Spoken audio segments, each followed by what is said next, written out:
지금은 유니스의 트루스토리 시간입니다.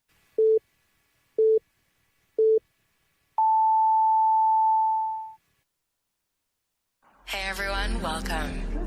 Welcome to the MFY Music, the best free electronic dance music every day.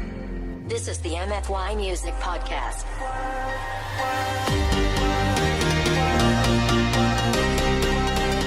어린이와 청소년의 눈으로 세상을 만집니다. 유니스의 트루 스토리. 안녕하십니까. 시즌4 두 번째 진행을 맡은 박수원입니다. 우리나라 19대 대통령 선거가 코앞으로 다가왔습니다. 선거에 나온 후보들을 보고 청소년기 학생들의 생각은 어떤지 생각 나눠보도록 하겠습니다. 오늘은 두 명의 후보인 안철수 후보와 홍준표 후보에 대해 말해보겠습니다.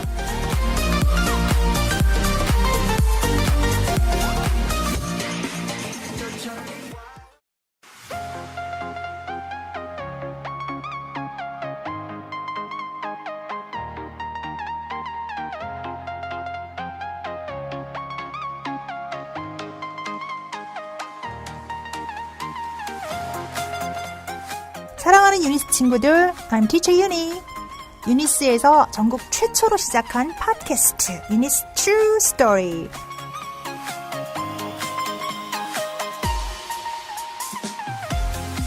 유니스 친구들이 하고 싶은 이야기를 마음껏 할 수 있도록 마련된 방이니까 많이들 청취도 하고 또 참여도 하세요. 방송 출연하고 싶은 친구들 많죠? 언제나 환영입니다.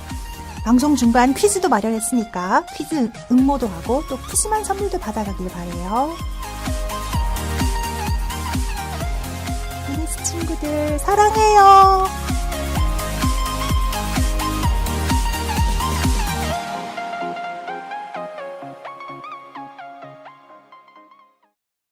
먼저 실기초 6학년 송혜나 양 안녕하세요. 네, 안녕하세요.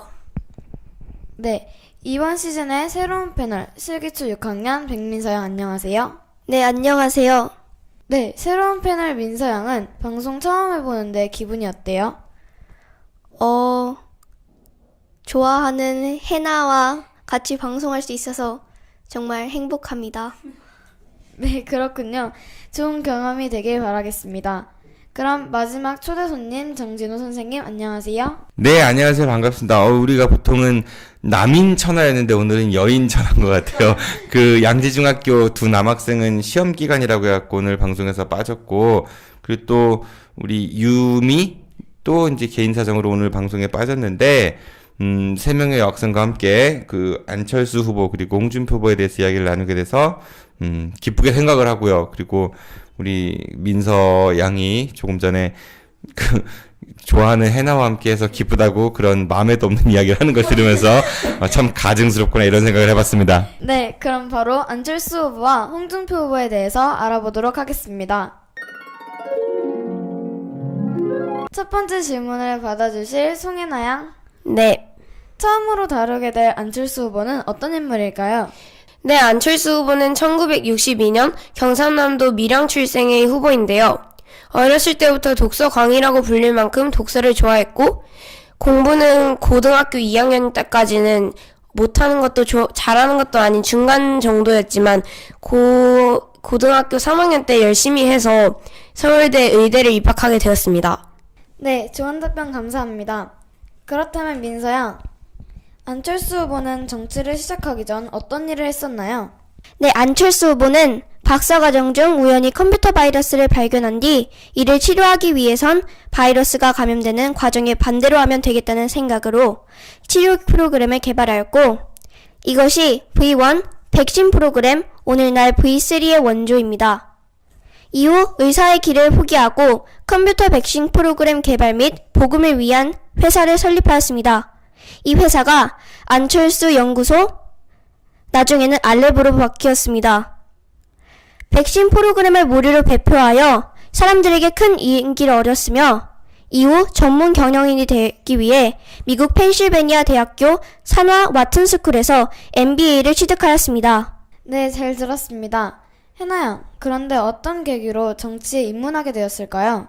네, 당시에 서울시장이었던 오세훈 서울시장이 당시에 정치계에서 말이 많았던 무상급식에 반대하는 주민투표를 했는데 투표율의 저조로 뜻을 이루지 못해서 서울시장에서 사퇴한 뒤에 서울시장 보궐선거에 출마 의사를 밝혔습니다. 하지만 박원순 변호사가 훨씬 적임자라고 하면서 후보직을 양보했습니다. 당시 안철수 후보의 지지율은 50%대로 박원순 변호사의 지지율 5%보다 10배 가까이 높았지만 선뜻 양보했다고 하여 많은 국민들에게 신선한 충격을 안겨주었고 결국 대통령 후보로까지 거론되었습니다. 좋은 말씀들 해주셨는데 우선 안철수 후보는 국민들에게 굉장히 좋은 이미지를 주었던 학자이자 사업가였던 것 같아요. 그러니까 되게 일단 얼굴이 되게 착하게 생겼었고 뭐 지금은 정치한다고 막 강철수입니다 뭐 이렇게 하고 다니는데 옛날에 되게 막 안녕하십니까 해서 되게 말도 조곤조곤하고 그리고 또 백신 아까 우리 어떤 친구가 이야기했었죠? 민서가 얘기했었나요? 그 백신 프로그램을 개발을 해서 그거를 공짜로 사람들한테 배포해주고 막 이랬어요. 그 사람들이 당연히 좋겠죠. 예를 들어서 여러분도 어떤 회사에서 과자를 전 국민에게 무료로 나눠준다? 어때요? 좋잖아요. 그치? 과자, 무료로 받을 수 있으면 맛있고 또 필요한 거고. 그래서 인기가 많았는데, 이 사람이 컴퓨터 전문가인 줄 알았더니 원래 의사였던 거야. 우와, 완전히, 뭐라고 해야 되냐? 엄치나? 이런 거 있죠? 맞잖아요. 컴퓨터 되게 잘하고 고마웠는데 보니까 의사였던 거야. 사람들이 더 놀라는 거죠. 더군다나 박사였고. 그리고 이제 이 사람이 그 회사를 설립해가지고, 컴퓨터 백신 만드는 걸 하면서 무료 나눠주고, 전문 경영인도 하고, 또, 강연 다니면서 젊은 청년들한테 용기를 갖고, 희망을 갖고, 열심히 사세요. 이런 강연을 많이 다니고. 그러니까 인기가 되게 좋았었어요. 그런데 그 당시에, 아까 우리 해나가 얘기한 대로 서울시에서 무상급식 관련해갖고, 이제 주민투표가 있었는데 결국은 그 투표율이 3분의 1을 넘지 못했거든요. 그래서 투표함이 열리지가 않았고, 그래서 오세훈 시장이 사퇴를 했어요. 약속한 대로. 그래서 서울시장이 공석이 돼갖고, 누가 해야 되나, 이제 출마자들이 이제 얘기가 나오고 있었는데, 기성 정치권에서 갑자기 안철수라는 사람이 내가 하겠소! 라고 하는 거예요. 사람들이 굉장히 폭발적인 반응을 보였습니다. 야, 안철수 같은 사람이 한다면은 서울시가 정말 좋아지겠구나.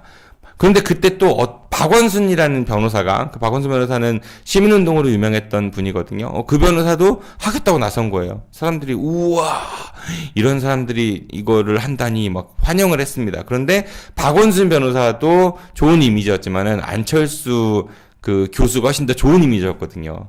그러니까 지지율이 거의 한 10배 가까이 차이가 났었어요. 그러면은 보통 기성 정치권에서는 더 지지율이 센 사람이 자기가 하겠다고 하는데 이 두 분이 만나서 대화를 하다가 안철수라는 분이 갑자기 저보다는 이 박원순 변호사님이 훨씬 더 잘할 것 같습니다. 그래서 양보를 합니다. 국민들의 반응이 어땠을 것 같아요? 폭발을 했었죠. 우와, 저런 사람은 역대 없었다라고 하면서 박원순 변호사는 서울시장이 됐고요. 그래서 안철수라는 사람에 대해서는 사람들이 더 큰 기대감을 갖기 시작을 했어요. 당신은 서울시장이 아닌 대통령이 돼야 됩니다. 그래서 서울에서 노원이라는 지역이 있거든요. 거기에서 국회의원을 출마해서 당선이 됐고 정치를 시작하게 된 거죠. 네, 좋은 보충이었습니다. 그런데 민서양, 이렇게 정치에 입문한 안철수 후보는 진보일까요, 보수일까요?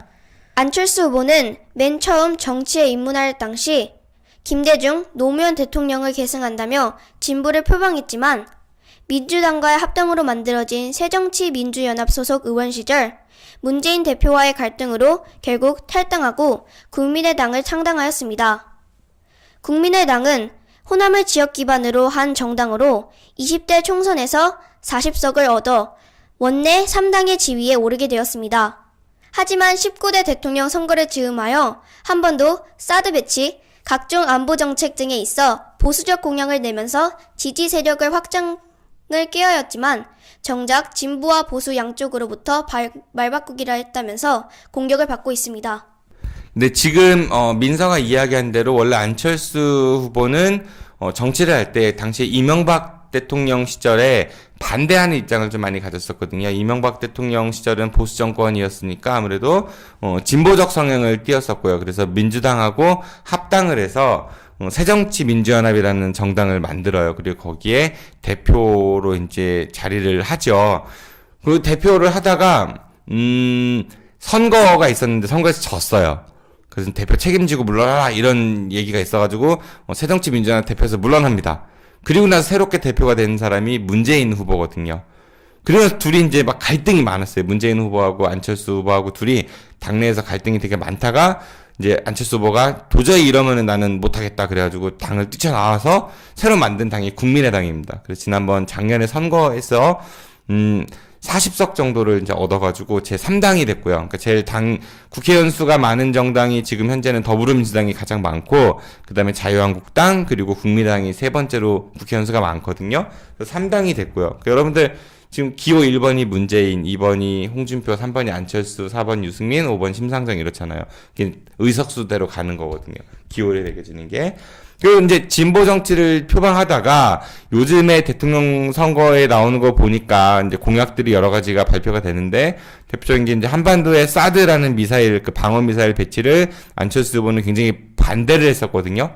근데 최근 들어서는 찬성 입장으로 돌아섰습니다. 그러니까 이제 사드를 반대하는 진영에서는 이제 말 바꾸기 했다 이렇게 이제 공격을 하는 거고, 반대로 이제 사드를 찬성하는 입장에서는 표 얻으려고 입장 바꾼 거 아니야 이렇게 공격을 받는 거예요, 양쪽으로부터. 그런데 안철수 후보의 해명은 이미 미사일이 배치가 되는 과정이고 국가 간의 약속이기 때문에 이걸 뒤집기가 어렵다 이렇게 해명을 하고는 있어요. 그런데 많은 진보 진영으로부터 비판을 많이 받고 있죠. 그거 이외에도 여러 가지 정책들에 있어가지고 좀 진보적 성향에서 보수적 성향으로 이제 공약이 많이 좀 바뀐 이제 그런 게 좀 있습니다. 그리고 북한에 대한 태도도 그 김대중 대통령 같은 경우는 이른바 햇볕 정책이라고 해가지고 북한의 그 관계 개선을 위해서 북한을 지원해줘야 된다. 햇볕은 따뜻하잖아요. 그러니까 북한을 따뜻하게 지원해줌으로써 대화의 창으로 끄집어내갖고 평화통일로 가야 된다라는 그런 이제 정책을 햇볕 정책이라고 해요.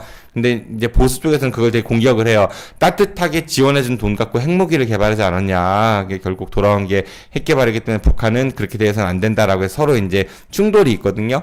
근데 안철수 후보는 김대중 대통령의 정신을 계승하겠다고 했다가 다시 이제 사드도 배치하고 북한을 이제 이렇게 강하게 해야 된다라는 식으로 이제 조금씩 입장이 바뀌면서 이제 양쪽으로부터 공격을 받고 있기는 하죠. 네, 그런 이야기들이 주로 있다고 볼 수 있을 것 같아요. 네, 잘 들었습니다. 지금까지 기호 3번 국민의당 안철수 후보에 대해 이야기 나눠보았습니다. 엄마가 똑똑해야 자식이 편합니다. 유니스 어학원 새엄마 운동.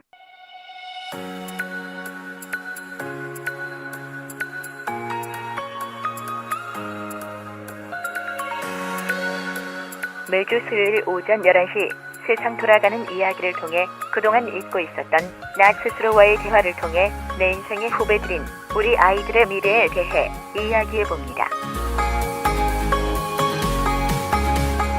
자세한 사항은 데스크에 문의하세요.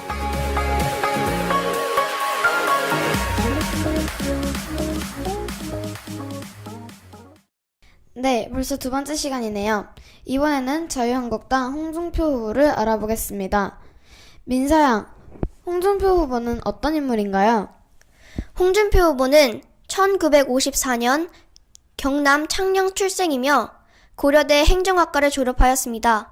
대학교 시절부터 몇 차례 사법고시를 응시했지만 떨어졌다가 24회 사법고시 합격으로 검사가 되었습니다.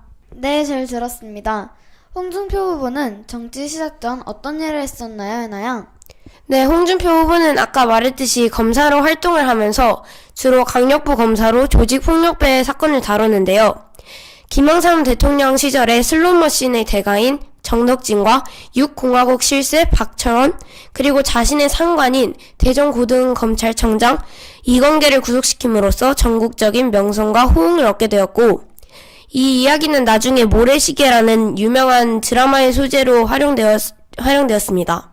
네, 검사 홍준표는 꽤 유명했던 분이에요. 그러니까 해나가 지금 자료를 잘 조사해온 것 같은데, 김영삼 대통령 시절, 그러니까 그 김영삼 대통령이 등장하기 전에는 여러분들이 태어나기 전이니까 전두환 대통령 시절이 있었어요. 그 5공화국이라고 하거든요. 그러니까 헌법이 5번째 바뀐 거야. 그래서 5공화국 5번째 개정이 돼갖고, 그리고 그 다음 대통령이 노태우 대통령이었거든요.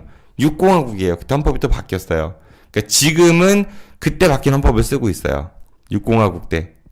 그래서 요즘에 개헌 얘기가 나오는 게 시대가 많이 지났으니까 바꿔야 된다 이런 얘기들을 하고 있는데, 노태우 대통령 이후가 이제 김영삼 대통령입니다. 김영삼 대통령이 대통령이 된 다음에 이제 우리나라를 뭐 개조하자, 뭐 개혁한다 이런 얘기들이 되게 많았었는데 그때 이제 슬롯머신이라고 해갖고 여러분 영화 보면은 왜 오락실 있죠. 777 숫자 나와서 맞으면 돈 와라락 나오고 이런 거. 도박하는 거. 그 슬롯머신이에요. 그거 갖고 이제 조직폭력배들이 그 사업을 해서 돈을 많이 벌었어요. 도박을 많이 하면은 주로 도박장을 이용해서 돈 따는 사람이 많아요. 잃는 사람이 많아요. 있는 사람. 그러니까 그 잃는 돈은 다 누가 돈 버는 거예요. 조직폭력배들이 버는 거예요. 그리고 그 돈, 버는 돈을 누구한테 갖다 상납하냐면 정치인들한테도 상납하고 이러는 거예요. 안 그러면은 잡아가니까, 뭐 단속하고 이런 거, 경찰한테 돈 주고, 뇌물 주고, 이렇게 단속 무마하고, 이런 게 되게 많았었거든요. 그거를 이 홍준표라는 검사가 다 때려잡는다 그래서 수사를 해가지고, 그러니까 우리는 제일 센 사람을 다 이제 구속시켰습니다. 그러니까 그 슬롯머신 하는 사업하는 정덕진이라는 사람, 그리고 뭐 그때 6공화국 때 실세였던 박철원이라는 사람, 그리고 이제 그 업자들한테 돈을 뇌물을 받아먹은 그 검사장이 있었거든요. 자기보다 상관이에요. 그 상관을 잡아놓은 거예요. 구속시켜가지고. 그래가지고 되게 정예 검사 막 이렇게 막 추앙을 받았었고, 그 이야기가 막 되게 화제가 돼서 나중에는 모래시계라는, 여러분들 부모님들은 아실 거거든요. 굉장히 유명했던 드라마인데, 그 모래시계라는 드라마의 소재로도 활용이 됐고, 거기 주인공 나오는 이제 박상원이라는 배우가 있거든요. 정의의 검사로 나오는데 그 모델로서 홍준표가 등장을 하게 됐죠. 네, 그렇군요. 그렇다면 민서양, 어떤 계기로 정치에 입문하게 된 걸까요? 네, 홍준표 후보는 김영삼 대통령의 권유로 정계에 입문하였으며 서울 송파갑에서 국회의원으로 당선되었지만 선거법 위반으로 위원직을 상실하였습니다. 나중에 서울 동대문을 재보궐선거에 나가 국회의원이 되었습니다.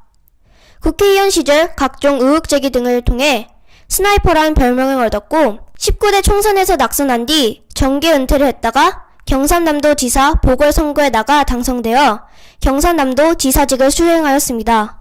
네, 민서도 공부를 되게 열심히 해온 것 같고요. 우선은 김영삼 대통령이 대통령 시절에 홍준표 검사에게, 그 당시 변호사였어요. 검사를 그만두고 정치를 해봐라. 너 당신 잘할 거다. 인기도 많고. 그래서 서울에서 이제 송파갑이라는 지역구에서 국회의원이 됐는데 선거법 위반으로 이제 당선이 이제 무효가 됩니다. 그러니까 의원직을 상실하게 됩니다. 나중엔 사면을 받고 다시 이제 서울의 동대문 쪽에서 출마를 해가지고 국회의원이 됐고, 국회의원 하면서 되게 유명했어요. 어떤 걸 유명했냐면은 각종 의혹 제기 이런 거. 그러니까 검사 출신이다 보니까 이게 자료조사 많이 해가지고 그런 거 아닙니까? 이런 거 아닙니까? 이런 식으로 의혹 제기를 많이 해서 스나이퍼라는 별명이 있었어요. 스나이퍼는 저격수란 뜻이거든요. 그러니까 어떤 사람을 이제 치명상을 입히기 위해서 끊임없이 이제 뭐 공격하는 이제 그런 캐릭터가 좀 강했었고, 그러다가 19대 국회의원 선거에서 떨어졌어요. 그래서 이제 자기는 이제 정치를 그만하겠다, 고향으로 내려가겠다라고 했다가 마침 경상남 도지사 선거를 하게 됐거든요. 그 당시에는 김두관이라는 분이 경상남 도지사였는데 그분이 대통령을 출마하겠다고 해서 도지사를 그만둬요. 그래서 보궐선거가 또 열렸거든. 홍준표 지사가 내가 나갈래요 라고 해서 나가가지고 당선이 돼요. 그래서 경상남 도지사직을 수행을 하던 와중에 이번에 19대 대통령 선거에 출마를 하게 된 거죠. 네, 좋은 보충이었습니다. 마지막 질문이네요. 해나양, 현재까지 홍준표 후보의 주요 논란 사항은 어떤 것들이 있나요? 네, 제가 얼마 전에 TV 대통령 후보 토론을 보다 보니까 진주 의료원 폐쇄 이런 얘기도 나오고, 아까 말했던 오세훈 서울시장 이 문제처럼 무상급식 도입 철회 이런 얘기도 나왔고, 성완종 리스트에 대한 재판, 재보궐선거 꼼수 사퇴 이런 얘기도 많았던 것 같습니다. 근데 이 중에서 솔직히 다 이해는 안 가는 것 같습니다. 예, 어려운 문제긴 한데 우선은 진주의료원 폐쇄 같은 경우는 그런 거예요. 그러니까 진주의료원은 경상남도에서 운영하는 공공의료기관이거든요. 그러니까 돈을 벌기 위한 목적의 병원이 아니라 경상남 도민들이 이용할 수 있는, 그러니까 말 그대로 적은 돈을 내고 이용할 수 있는 좀 경제적으로 어려운 분들도 이용할 수 있고 그런 병원이었는데, 거기가 이제 적자가 너무 많으니까 홍준표 도지사가 노조들하고 이제 막 싸움이 붙었어요. 노조를 뭐 없애고 결국은 노조들이 반발하니까 그 병원 자체를 없애버린 거예요. 이제 그런 것들. 사실 이건 좀 논란이 많습니다. 왜냐면은 공공기관이라는 거 있죠. 공공기관은 수익을 많이 내는 게 과연 정상일까라는 걸 우리가 한번 생각해 볼 필요가 있다는 거죠.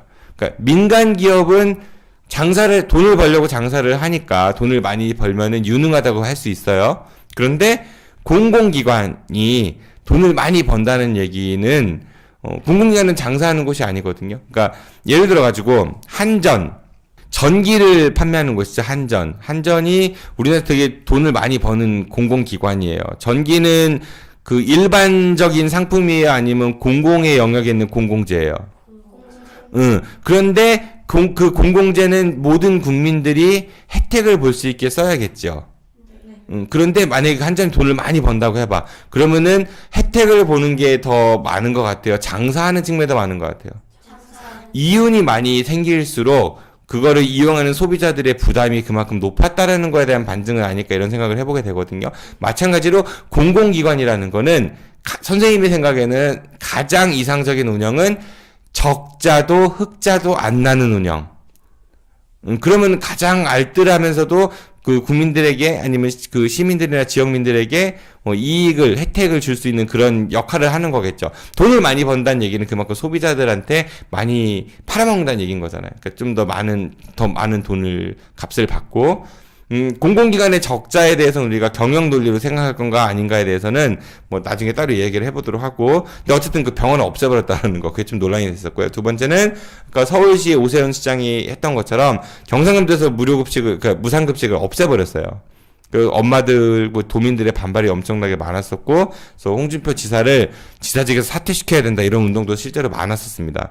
그리고 성완종 리스트라는 건 뭐냐면은, 박근혜 정부 당시에 이제 성완종이라는 경남기업이라는 회사의 그 회장이 있었어요. 그 아너스빌 이런 거 혹시 들어봤어요? TV 광고에서 배용준 씨가 광고하고, 그러니까 건설회사가 아니라 그 경남기업은 거기 대표였었고, 이 성완종이라는 분은 전에 국회의원도 했었습니다. 18대인가에서 그 새누리당 소속의 국회의원도 했었어요. 그런데 이분이 뇌물 이런 혐의로 이렇게 재판에 받게 됐고 이제 구속될 위기에 처해진 거였죠. 근데 어느 날 막 울면서 자기는 억울하다 이렇게 기자회견을 한 다음에 검찰에 출두하기 바로 직전에 산에서 목을 메고 자살을 합니다.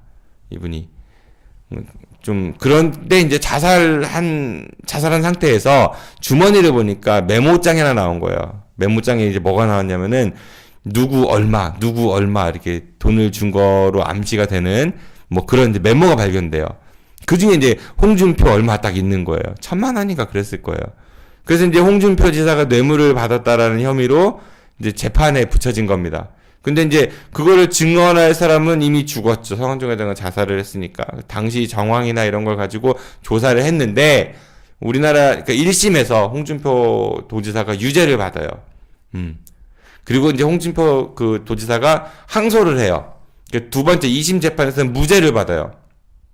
1심은 유죄, 2심은 무죄. 그래서 지금 대법원으로 가 있습니다. 이제 세 번째 판결을 기다리는 중이거든요. 그러니까 끝난 싸움이 아닌 거란 얘기죠. 그러니까 홍준표 지사를 공격한 측에서는 아니 당신이 대통령이 됐다 쳐봅시다. 그런데 대법원에서 유죄 판결 딱 나오면은 대통령직에서 물러나야 되는데 그럼 또다시 이게 우리나라가 시끄럽고 그렇지 않겠습니까? 이런 얘기를 하는 거고, 홍준표 지사는 나는 이미 무죄를 받았다. 그리고 나는 그 사람 만난 적도 없고 나는 지금도 무죄라고 생각했기 때문에 절대 유죄가 나오지 않을 것이다. 라고 주장을 하고 있는 이제 그런 상황인 거고, 재보궐선거 꼼수 사태 이거는 뭐냐면은, 홍준표 지사가 도지사직에서 물러나면은 이제 지금 도지사가 없습니다. 경상남도는.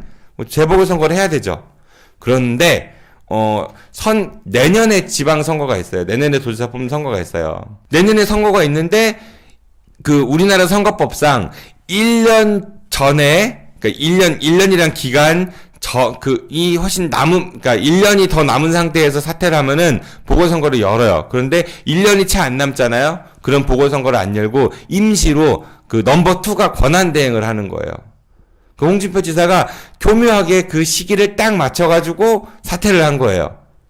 그러니까 경상남도는 재보궐선거를 할 수 있었음에도 불구하고 홍준표 지사가 그 시기를 조절해서 자기가 임명한 부지사가 권한대행을 하게끔 만들어 놓은 거죠. 홍준표 지사의 해명은 선거 한번 치르려면은 돈이 많이 드니까 그 돈을 아끼기 위해서 자기가 권한대행을 한 거다라고 하는 거고, 그 반대쪽에서 하는 얘기는 무슨 소리냐, 그 홍준표 인기도 없었고 다시 뽑아야 되는데 우리 도민의 참정권을 침해했다라고 해갖고 되게 논란이 많았던 사건을 재보궐선거 꼼수사태라고 이야기를 합니다. 네, 정진원 선생님의 좋은 보충이었습니다. 어둠은 빛을 이길 수 없다. 거짓은 잠을 이길 수 없다. 진실은 침몰하지 않는다. 우리는 포기하지 않는다.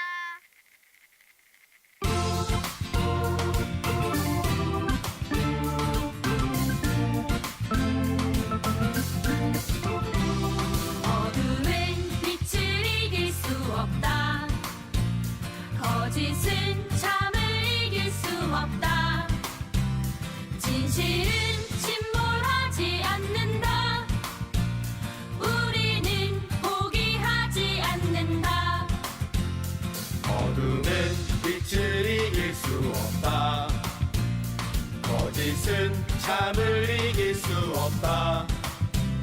진실은 침몰하지 않는다. 우리는 포기하지 않는다.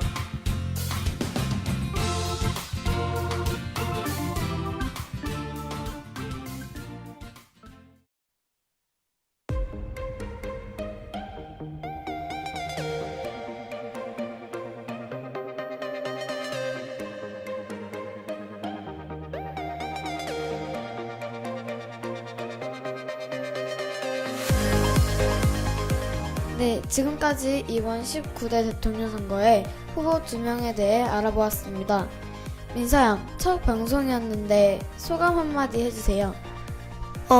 선생님도 좋고 진행자도 좋고 다 좋았는데 오늘 처음이라서 그런지 가슴이 너무 떨립니다.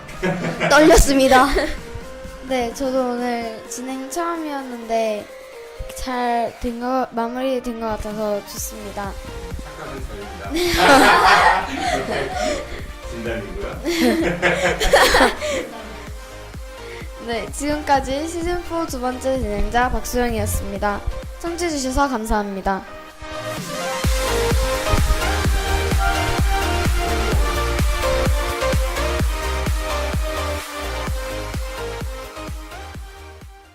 끝난 줄 알았지. 해나는 비염이 있는 거야? 아니요, 감기 걸렸어요. 감기가 오래 간다, 그치? 네. 감기를 빨리 나으려면 어떻게 해야 되지? 뒤지게 맞으면 되나?